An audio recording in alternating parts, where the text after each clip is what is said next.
Well, part of it is fostering a conversation. So the multinationals have really been pushing the problem upstream by saying, look at how the electricity is produced. These companies aren't pushing the conversation downstream, down to the consumer. They aren't saying to the consumer, buy less shirts or pay less shirts so we can buy electricity that's less carbon intensive.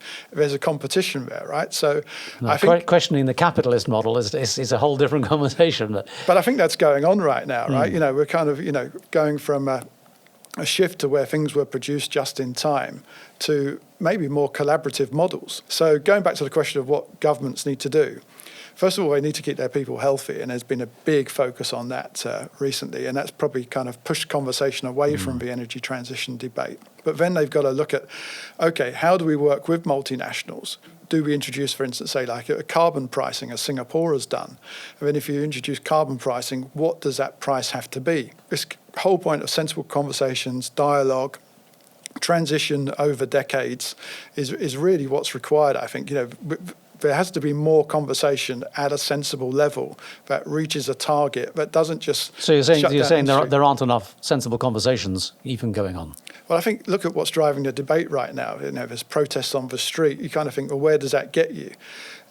So the conversation, there hasn't been a sensible conversation where young people have been engaged, the youth have been engaged more at a protest level rather than a kind of a level of collaboration. But let's go back to the practical approach to this stuff. I mean, and presumably you're getting these questions every day in the context of what you do.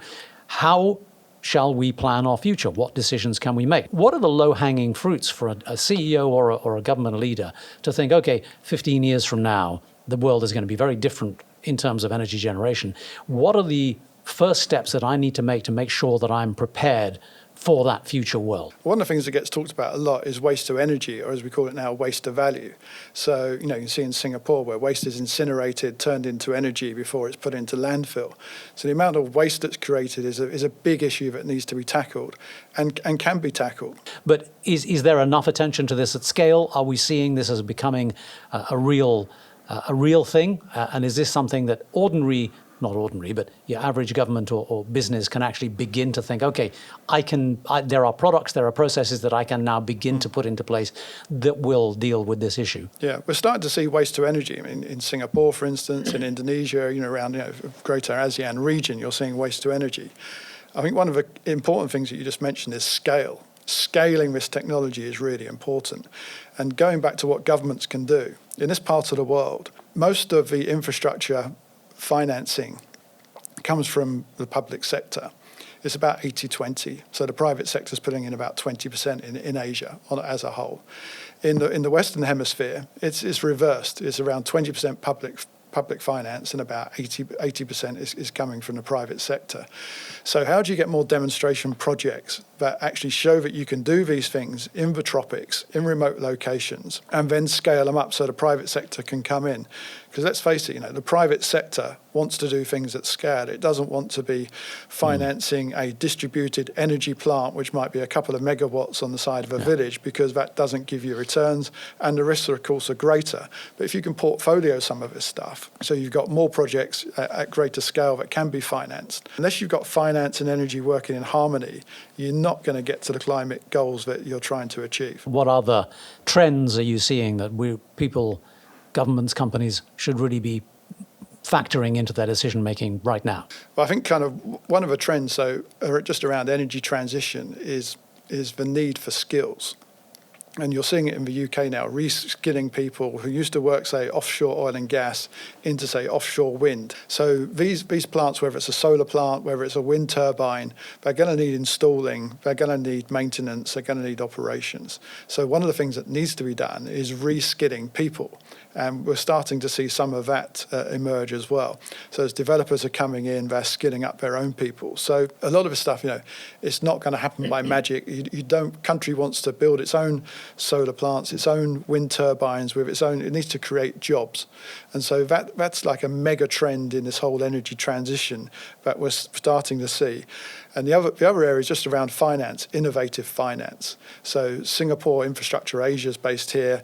It's trying to lead the way play with projects and show how projects can be financed and build capacity across government organisations, across ministries. Give me some examples about where finance meets that transition. So one of the things that we are seeing is that, for instance, Infrastructure Asia is rolling out training schemes around finance to say, if you have a project, how do you get a demonstration project so you can show that the financing works, so you can show that it's bankable, and then that will attract more finance. So one of the dilemmas around energy transition right now is that projects, people say, a lot of projects come to market but aren't bankable. And it's no good having a project that might be technically feasible, there might be a market for it, but if it's not bankable, it's not going to get financed on the whole, right? But you're saying we're still at the stage where a lot of these projects are not really able to build a business model that makes sense. This is the challenge. So going back to like the infrastructure is being financed by the public sector, for instance,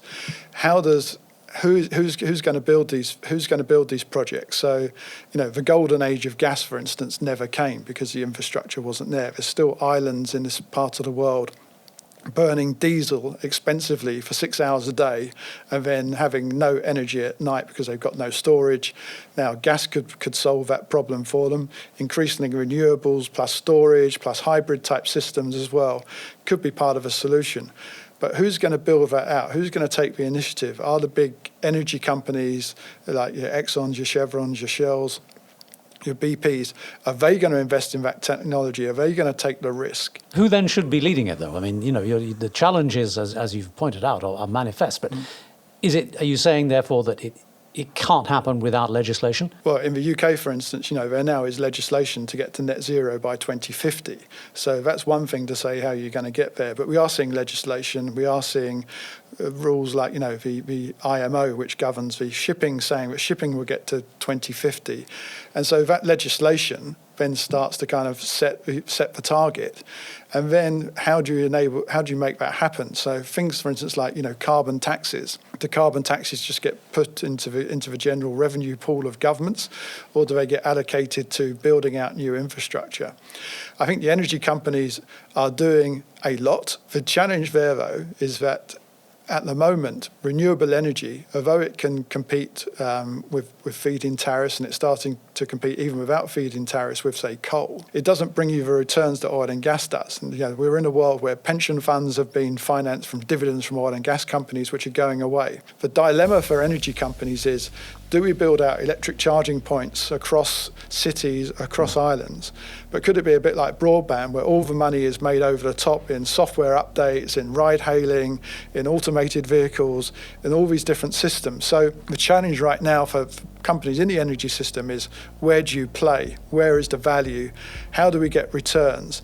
And how do we actually finance stuff which is not immediately going to be profitable when our shareholders and those of us who have pension funds are expecting returns to be put into them?